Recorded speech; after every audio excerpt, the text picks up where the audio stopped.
Hi விவாஸ், இந்த வழியெல்லாம் டிஆர்பியோட டிஆர்பியோட CV கம்ப்ளீட்டாக லாஸ்ட் இங்கிலீஷ் அதுக்கு வந்து செகண்ட் கிரேட் டீச்சரோட 10% சிவி லிஸ்ட் வந்து அதில் ஒரு 17 பேருக்கு கேண்டிடேட்டோட நேம் வந்து ரிலீஸ் பண்ணியிருந்தாங்க. இப்போ கம்ப்ளீட்டாக வந்து சர்டிஃபிகேட் வெரிஃபிகேஷன் நம்மளுக்கு அடுத்து சிவி லிஸ்ட் நம்மளுக்கு வருமா அப்படின்றது கண்டிப்பாக கொஸ்டின் மார்க் தான். ஏன் அப்படின்னா வேக்கன்சி எவ்வளோ இருக்கோ அதை பொறுத்து சிவி லிஸ்ட் வந்து பார்த்தீங்க அப்படின்னா ஒரு சிலது வந்து நம்மளுக்கு தேவைப்பட்டுச்சு அப்படின்னா, ஏன்னா இது வந்து பிஜிடிஆர்லையும் பண்ணியிருக்காங்க. அந்த அந்த ஒரு விஷயம் சர்டிஃபிகேட் வெரிஃபிகேஷன் பண்ணி இப்போ சர்டிஃபிகேட்லாம் வாங்கி வச்சுருக்காங்க. இந்த சர்டிஃபிகேட் வெரிஃபிகேஷன் கரெக்டாக எல்லாமே ப்ராப்பராக ஏதாவது இருந்துச்சு அப்படின்னா இந்த ப்ராப்ளம் இல்லை ஏதாவது கேண்டிடேட்ஸோட ஏதாவது சர்டிஃபிகேட்டோட ப்ராப்ளம் இருந்துச்சு அப்படின்னா அதை ரிஜெக்டில் வச்சுருவாங்க, ரிஜெக்ட் பண்ணிடுவாங்க.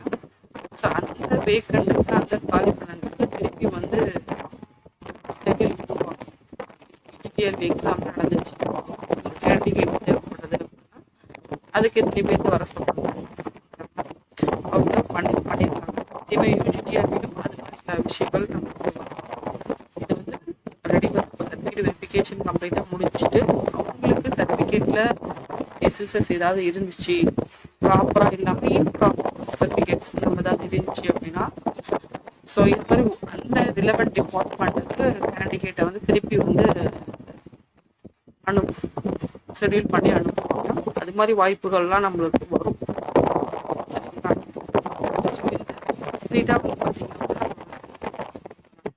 சர்டிஃபிகேட் வெரிஃபிகேஷன் முடிச்சு ஸோ இதே மாதிரி வந்து ஃபைனல் லிஸ்ட்டு தான் நம்மளுக்கு டிஆர்பி வந்து டிக்ளேர் பண்ணுவாங்க. ஃபைனல் லிஸ்ட் டிக்ளேர் பண்ணிட்டாங்கன்னா இது வந்து யாருக்கு ஸ்கூல் டிபார்ட்மெண்ட்டுக்கு சென்ட் பண்ணிடுவாங்க. ஸோ அவங்க தான் வந்து இந்த ப்ராப்ளம் அப்ளை பண்ணுறாங்க. ஸோ அதுக்கு மேபி வந்து ஒரு ஃபங்க்ஷன் ஆட்டம் வச்சு கொடுக்குறாங்க. பிஜிடிஆர்பி ஃபங்க்ஷன் ஆட்டம் வச்சு கொடுத்தாங்க. இதுவும் வந்து ஃபங்க்ஷனாக மேபி வச்சு ஓகேங்களா? ஸோ அது மாதிரி தான் நடக்கும் நமக்கு. இப்போ நான் சொன்ன மாதிரி அடிஷ்னல் சிவி லிஸ்ட்டு வந்து பார்த்தீங்க அப்படின்னா உங்களுக்கு ஒரு பாசிபிள் இருக்கு.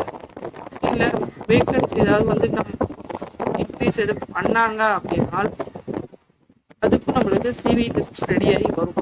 ஓகேங்களா? இந்த ரெண்டு பாசிபிள் மட்டும்தான் நமக்கு இன்னும் அடிஷ்னல் சிவி லிஸ்ட் வர்றதுக்கு பாசிபிள் இருக்கு. ஃபைனல் ப்ரைவேட் லிஸ்ட் அப்படின்றது வந்து நேற்றே முடிஞ்சிருச்சு. வித்தின் இந்த வீக்குள்ள வந்து பார்த்தீங்க அப்படின்னா உங்களுக்கு இந்த ஃபைனல் லிஸ்ட் வந்து டிக்ளேர் பண்ணிடுவாங்க. ஓகேவா? ஸோ அதுக்கப்புறம் வந்து அவங்க அப்பாயின்மெண்ட் ஆர்டர் ஸோ எந்த ஸ்கூலுக்கு வந்து நம்ம போஸ்டிங் கொடுக்குறோமோ அது மாதிரி டீட்டெயில்ஸ் வந்து உங்களுக்கு ரெண்டு பாசிபிள் இருக்கு அந்த அடிஷ்னல் சிவி லிஸ்ட் வர்றதுக்கு. ஸோ இந்த ரெண்டு பாசிபிளும் இல்லை அப்படின்னா அடுத்தது வந்து ப்ரொவிஷனல் விட்டுட்டு அடுத்தது என்ன பண்ணுவாங்க அப்பாயின்மெண்ட் ஆர்டர் வந்து ப்ராசஸ் பண்ணுவோம். சரிங்களா? இது வந்து சர்டிஃபிகேட் வெரிஃபிகேஷன் கேண்டிடேட்ஸ் இன்னும் அதுக்கு கீழே பண்ணியிருக்காங்களா அதுக்கு அவங்களுக்கு ஒரு ஏஜ் அடிஷ்னல் லிஸ்ட்டுக்கு வருமா வேக்கன்சி இன்க்ரீஸ் பண்ணால் ஒரு எக்ஸ்பெக்டேஷன் பண்ணிட்டு இருப்பாங்க பாருங்க. அவங்களுக்கு இந்த ரெண்டு பாசிபிள் இருக்கு. அடிஷ்னல் ஒன்று ஃபர்ஸ்ட் நம்ம சொல்றது வந்து நிறைய பேர் ஏன்னா சர்டிஃபிகேட் ப்ராப்ளம் ஏதாவது மார்க் கேண்டிடேட்ஸ் இருந்தாங்க அதுக்கு தகுந்த மாதிரி தான்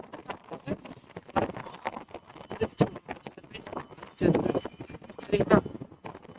நெக்ஸ்ட் அடுத்தது வந்து என்ன வேக்கன்சி இன்க்ரீஸ் பண்ணுறாங்க அப்படின்னா பல்கான வேக்கன்சி இருந்துச்சு அப்படின்னா பல்கான மீன்ஸ் அட்லீஸ்ட் ஒரு 500 வேக்கன்சி கூட இன்க்ரீஸ் ஆச்சுன்னா அதுக்கு தகுந்த மாதிரி என்ன பண்ணுவாங்க சிவி லிஸ்ட் ரிலீஸ் பண்ணுவாங்க. சரிங்களா?